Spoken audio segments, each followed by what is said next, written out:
ಅಂತ ಸಮಯದಲ್ಲಿ ಏನು ಆಶ್ಚರ್ಯ! ಒಂದು ಕಡೆಯಿಂದ ಕೆಂಡದ ಮಳೆ, ಮತ್ತೊಂದು ಕಡೆಯಿಂದ ರಕ್ತದ ಹೊಳೆಯ ಎರಿತಾ ಇದೆ. ನಾಯಿಗಳೆಲ್ಲ ವಿಚಾರ ರೀತಿಯಲ್ಲಿ ಕೂಗ್ತಾ ಇದೆ. ಒಬ್ಬೊಬ್ಬ ಗೊಂದಲದಲ್ಲಿದ್ದಂತ ಮಾಲಿನ್ಯರು ಎಲ್ಲ ಮಾಂಗಲ್ಯವಲ್ಲ ಕೆಲ್ಸು ಸೋಲಾಕರವಾಗಿ ಕಣ್ಣೀರು ಸುಸ್ತಾ ಇದ್ದಾರೆ. ಈ ರೀತಿ ಆಗುವುದಕ್ಕೆ ಕಾರಣವೇನು? ನಿಮಗೆ ಇದನ್ನು ವಿಚಾರವಿದ್ದರೆ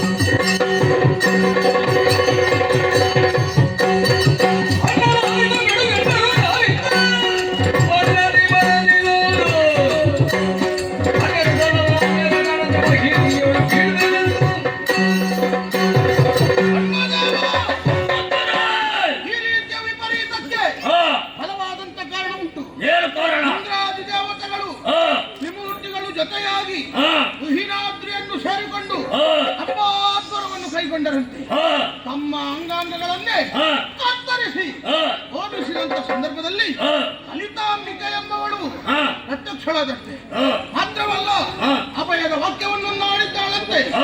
ಆ ಸುಳ್ಳನ್ನು ತೋರಿಸಿ ಲೋಕಕ್ಕೆ ಒಳಿತನ್ನು ಮಾಡುತ್ತೇನೆ ಎನ್ನುವ ಹಾಗೆ. ಆದ್ದರಿಂದ ನೀನು ಹೆದರಬೇಡ, ನನಗೊಂದು ಆಜ್ಞೆ ಮಾಡಿದ್ರೆ ಸಾಕು. ಈಗ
ನಮ್ಮನ್ನು ವಿರೋಧಿಸುವುದಕ್ಕಾಗಿ ಬಂದಂತಹ ನಾರಿಯರನ್ನು ಕೆಳಹುತ್ತೇನೆ ಎನ್ನುವಂತಹ ವಿಶ್ವಾಸದಿಂದಲೇ ಮುಂದಡಿ ಇಡುತ್ತಾ ಇರುವೆನಲ್ಲ. ಕೂಡದು ಅಣ್ಣದೇವ, ಕೂಡದು ನಾನಾಡುವಂತಹ ಮಾತುಗಳನ್ನು ಕೇಳುವಂತಹ ಕಟ್ಟಲಾರಬೇಕು. ಧಾರಾಳವಾಗಿ ಅವಕಾಶವನ್ನು ಕೊಟ್ಟಿದ್ದೇನೆ. ಕಾರಣಗಳ ವಿವೇಚನೆ ಇಲ್ಲದೆ ಯಾವನು ಯಾವ ವಿಚಾರದಲ್ಲಿ ತೊಡಗಿಸಿಕೊಳ್ಳಕೂಡದು ಎಂಬುದನ್ನು ಅಡಿಗಡಿಗೆ ಆಡುತ್ತಾ ಇದ್ದವನು ನೀನು. ಆದರೆ ಈ ಕಾಲದಲ್ಲಿ ಯಾಕೆ ಈ ಬಗೆಯ ಆತುರದ ನಿರ್ಧಾರವನ್ನು ಕೈಗೊಂಡೇ ಬರುವುದು ಅರ್ಥವಾಗುತ್ತಾ ಇಲ್ಲ ಅಣ್ಣದೇವ. ನೀನೇನು ಸಾಮಾನ್ಯರವನೇ ಕದುರಿ ಹೋದಂತಹ ಅಣ್ಣಲೆಯುತ್ತಿದ್ದಂತಹ ದಾನವರನ್ನೆಲ್ಲ ಒಟ್ಟು ಸೇರಿಸಿದೆ, ದಾನವ ಕುಲ ಸಾಮ್ರಾಜ್ಯವನ್ನು ಸ್ಥಾಪಿಸಿದೆ. ಅಷ್ಟು ಮಾತ್ರವಲ್ಲ, ದೈವಿ ಅನುಗ್ರಹವೇ ಮೂರ್ತಿ ಭವಿಸಿದೆ ಎನ್ನುವ ಹಾಗೆ ದಾನವರ ಉದ್ಧಾರಕ್ಕಾಗಿ ಹುಟ್ಟಿದವನು ನೀನು. ನಿನ್ನನ್ನು ಅನುಸರಿಸಿಕೊಂಡು ಲೋಕ ಮೂರರಲ್ಲಿಯೂ ಪ್ರಖ್ಯಾತವಾದಂತಹ ಕೀರ್ತಿಯನ್ನು ಪಡೆದವರು ನಾವು. ಹೆಮ್ಮೆ ಇದೆ ನಮಗೆ ಆ ವಿಚಾರದ ಬಗ್ಗೆ. ಅಂತಹ ನಿನ್ನ ಮುಂದೆ ಗಂಡನೆಯ ಭಟರು ಯುದ್ಧ ಮಾಡುವುದು ಬಿಡು, ನಿಲ್ಲುವುದಕ್ಕೂ ಹೆದರುವಂತಹ ಈ ಕಾಲಘಟ್ಟದಲ್ಲಿ ಆ ನಾರಿಯರು ನಮ್ಮನ್ನು ವಿರೋಧಿಸುವುದಕ್ಕಾಗಿ ಬಂದಾದರೆ ಏನರ್ಥ? ಆ ನಾರಿಯರು ಸಾಮಾನ್ಯ ತರುಣಿಯರಾಗಿರುವುದಕ್ಕೆ ಸಾಧ್ಯವೇ ಇಲ್ಲ ಅಣ್ಣದೇವ. ಆ ನಾರಿಯರು ಯಾರು ಎಂಬುದನ್ನು ಈಗಾಗಲೇ ಶುಕ್ರ ಮಾಡಿದ್ದಾರೆ. ಯಾಕಾಗಿ ಬಂದವರಿದ್ದಾರೆ ಎಂಬುದು ವೇದ್ಯವಾಗಿದೆ. ಅವರನ್ನು ವಿರೋಧಿಸಿದರೆ ಪರಿಣಾಮವೇನು ಎಂಬುದನ್ನು ವಿಮರ್ಶೆ ಮಾಡಿದರೆ ನಮಗೆ ಯಾಕೋ ದಾನವ ಕುಲಕ್ಕೆ ಕಷ್ಟಕಾಲ ಸಮೀಪಿಸಿತು ಎನ್ನುವ ಹಾಗೆ ಭಾಸವಾಗುತ್ತಾ ಇದೆ. ಅಣ್ಣ, ಮಾನವರಾದಂತಹ ನಮ್ಮ ಜೀವನ ಎಂಬುದು ಈಗ ಸುಖದಲ್ಲಿ ಇದೆ.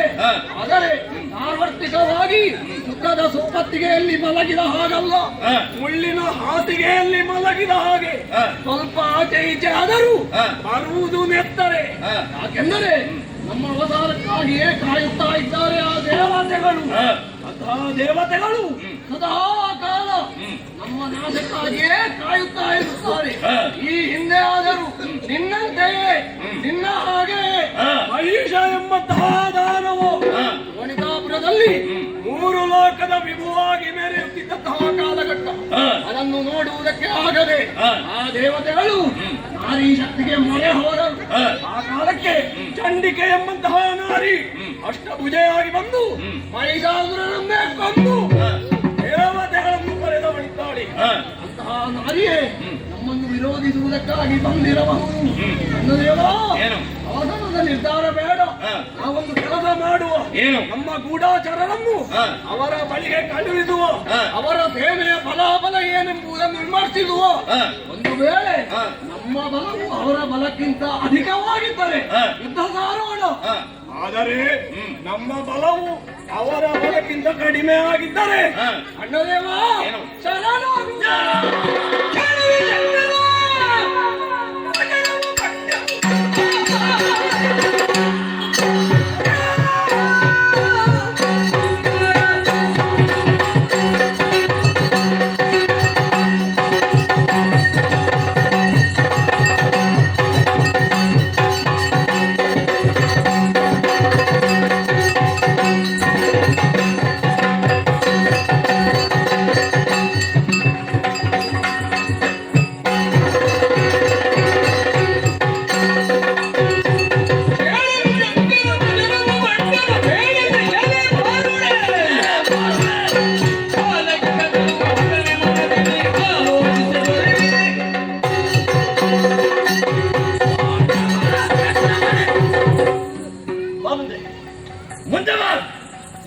ಯಾರಲ್ಲಿ ಯಾವ ರೀತಿಯಾಗಿ ಮಾತಾಡಬೇಕಂತ ಪ್ರಜ್ಞೆಯ ಏನಾಯ್ತಣ್ಣ?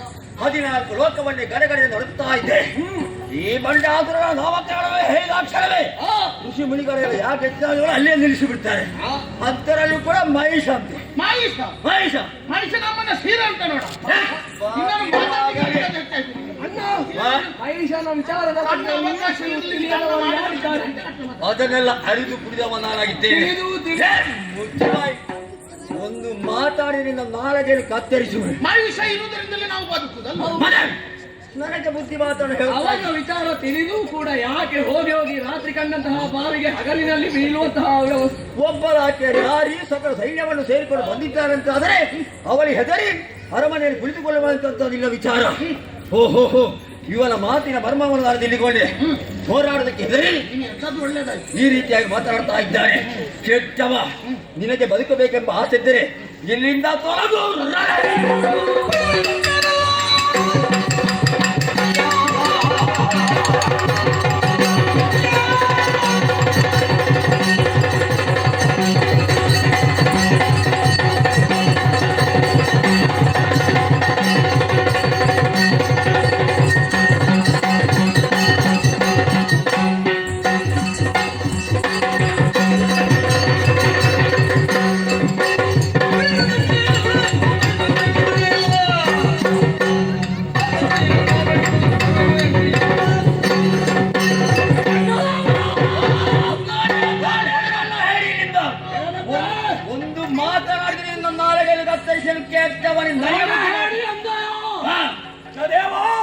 ನಿನ್ನ ಭುಜದಲ್ಲಿ ಹುಟ್ಟಿದಂತಹ ನಾನು ರಣಹೇಡಿಯಾಗುವುದಕ್ಕೆ ಸಾಧ್ಯವೇ ಇಲ್ಲ. ಒಂದಪ್ಪಣೆಯನ್ನು ಕೊಟ್ಟರೆ ಸಾಕು, ಈ ಕ್ಷಣವೇ ತೆರಳುವೆ. ಈಗ ಸಂತೋಷವಾಯಿತು. ಬಿಸಿಯಾಗದೆ ಬೆಳಗಾಗುವುದಿಲ್ಲ. ಸಂಬಂಧಿರಿ, ನೀವು ಸ್ವಲ್ಪ ವಿಶ್ರಾಂತಿಯನ್ನು ಬಡಿ. ನಿಮ್ಮನ್ನು ಬೇಕಾದಾಗ ನಾನೇ ಕರೀತೇನೆ. ಹೋಗಿ. ಹೋರಾಡಬೇಕು ಬೇಕಾಗಿ ಅಲ್ಲಿಯೋ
ಅರುಹಿದೆ ಅಂತಾದ್ರೆ ಕ್ಷಣ ಮಾತ್ರವೇ ಮಾಡಿ ಪೂರೈಸ್ತೇನೆ.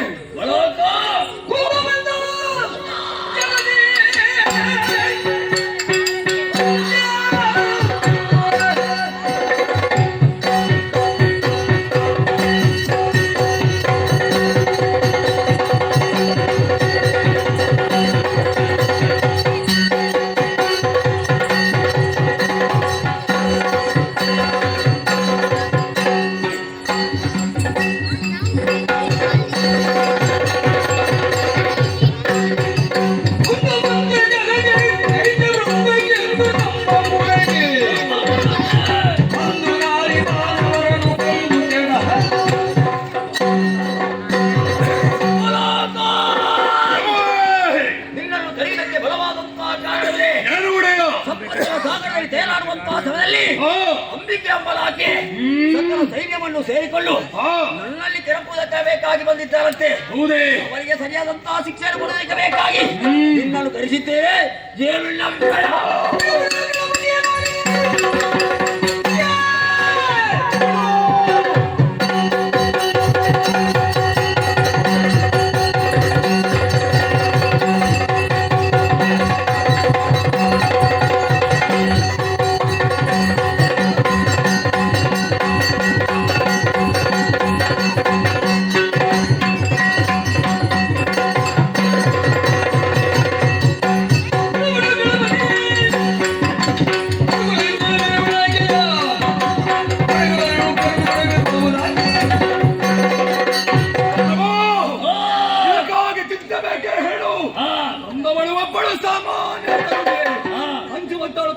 ನಿವಾರತೆ ಉಂಟೆ.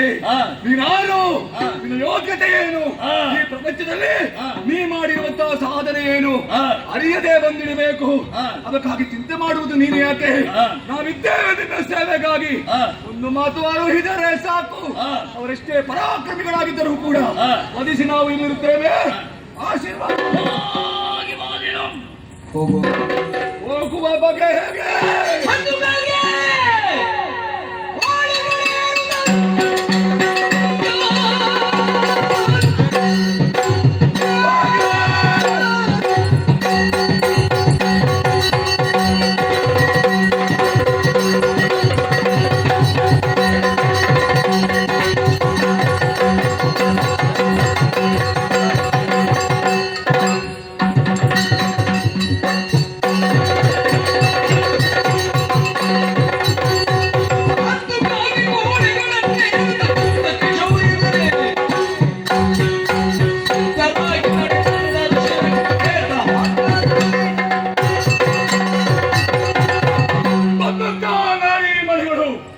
ಸಾಮಾನ್ಯರು ಅಂತ ಹೇಳುವುದಕ್ಕೆ ಬರುವುದಿಲ್ಲ. ಏನೋ ಪರಾಕ್ರಮ ಇವುಗಳಲ್ಲಿದೆ ಎನ್ನುವುದೇ ಸ್ಪಷ್ಟ. ಹಾಗೆಂದು ಯುದ್ಧಕ್ಕೆ ಹೊರಡುವ ಕಾಲಕ್ಕೆ ಸಾಮಾನ್ಯವಾದಂತಹ ರಥವನ್ನೇರಿಕೊಂಡು ಹೋರಾಟ ಮಾಡುವುದಲ್ಲ. ದಾನವರಾದಂತಹ ನಮಗೆ ಇಚ್ಛಿಸಿದಂತೆ ಒದಗಿಸಿಕೊಡುವಂತಹ ಯೋಗ್ಯತೆ ಉಂಟು. ಅದಕ್ಕಾಗಿ ಏರಿಕೊಳ್ಳುವಂತಹ ರಥ ಯಾವುದು? ವಾಹನ ಬೇರೆ ಯಾರು ಅಲ್ಲ, ಗರುಡ, ಗೂಬೆಗಳು, ಕಾಗೆಗಳು, ಇವುಗಳ ಬೆನ್ನನ್ನೇರಿ ಯುದ್ಧ